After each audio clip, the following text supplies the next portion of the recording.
عام خبر دیں آپ کو، لاہور سے اسپیشل کورٹ سینٹرل میں منی لانڈرنگ کیس کی سماعت ہوئی ہے۔ شہباز شریف حمزہ کی بریت کی درخواست FIA سے 17 ستمبر کو جواب طلب کر لیا گیا۔ سلیمان شہباز کے اثاثے منجمد کرنے کے خلاف درخواست 10 ستمبر کو سماعت کے لیے مقرر کر دی گئی ہے۔ تفصیلات جان لیتے ہیں بول نیوز کے نمائندے منیر باجوہ سے۔ منیر، کیا تفصیلات ہیں؟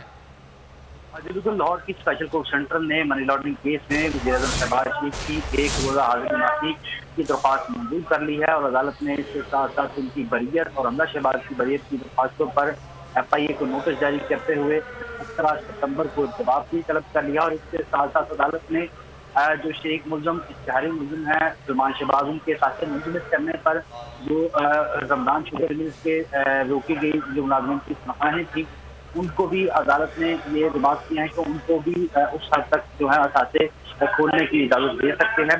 عدالت نے 8 ستمبر تک جو ہے وہ وکلا کو بحث کے لیے طلب کیا ہے۔ جب عدالت کے روبرو کیس کی سماعت شروع ہوئی تو عدالت نے حمزہ شہباز میں دیگر ملزموں کی حاضری مکمل کرنے کے بعد یہ اظہار کیا کہ وزیر اعظم پاکستان شہباز شریف کہاں ہیں، جس پر اندر پردیش ایڈوکیٹ نے بتایا کہ وہ خلاف زدہ علاقوں کے دورے کرنے میں مصروف ہیں، اس وجہ سے وہ عدالت میں پیش نہیں ہو سکتے۔ اس پر فاضل جج نے یہ ریمارک کیا کہ وہ 10 منٹ کے لیے نہیں آ سکتی، یہ کیس کون سا کوئی روز چل رہا ہے، انہیں آ جانا چاہیے تھا۔ اور عدالت نے انہیں یہ بھی ریمارک کیا کہ شہباز شریف کے آج کے دوروں کا شیڈول جو ہے وہ عدالت نے پیش کیا جائے، جس پر ایڈوکیٹ نے آج کے دورے ہیں ان کا شیڈول اس کے متعلق عدالت کو آگاہ کیا۔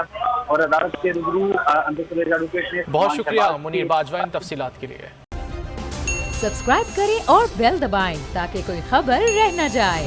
سب سے زیادہ ویوز، سب سے زیادہ ریلز اور سب سے زیادہ ریٹنگ کے ساتھ بول اب بھی نمبر 1 پوزیشن پر برقرار۔